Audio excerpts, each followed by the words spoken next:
Hey everybody, Daniel with Hyperacusis Hope.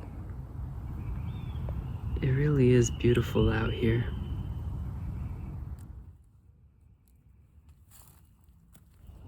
So basically today I want to make a video about anger. And what better day to do it than a day that I'm angry. Hyperacusis sucks. I feel like my life has gotten very small, it's constrained, it's uncertain. At times it is agonizing and torturous because of this hyperacusis. I feel like it's really hard to plan right now. I think it's really important to allow myself to feel anger about all of those things. You know, perspective is important. I can be out here in this beautiful forest, something I couldn't do before, you know, and the weather's just absolutely gorgeous, but you know, somebody that I know on Facebook messaged me today, and they invited me to come visit them, you know, in Canada. But the road trip, visiting somebody in their home, you know, just that whole social aspect, I can't imagine being able to meet somebody for,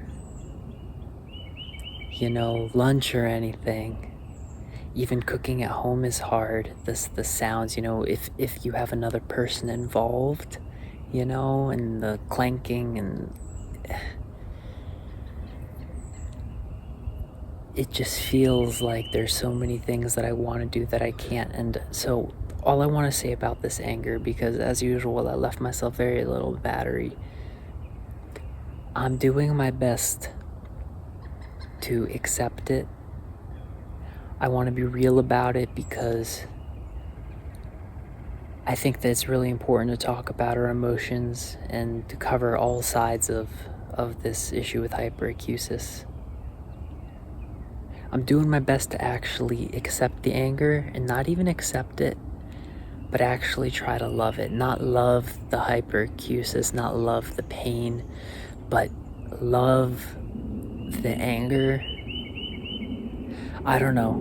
It's just sort of this philosophy that's been kind of working for me just a little, maybe taking a little bit of that edge off.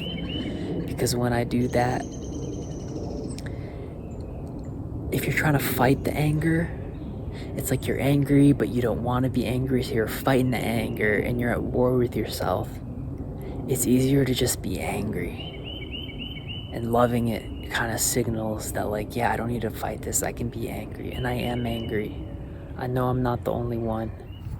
And you know, the really interesting thing is, having gotten out here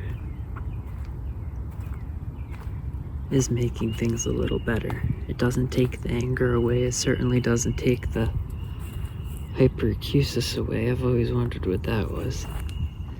But what it does is connects me to life, and that's so important when we're dealing with something as isolating as hyperacusis. You know, as I've taken this beauty here, I realize that if I try to block out the anger and the vulnerable sadness that's behind it, I realize that I'm also blocking out the beautiful too. I hope that everybody's hanging in there and that there's better days ahead for us.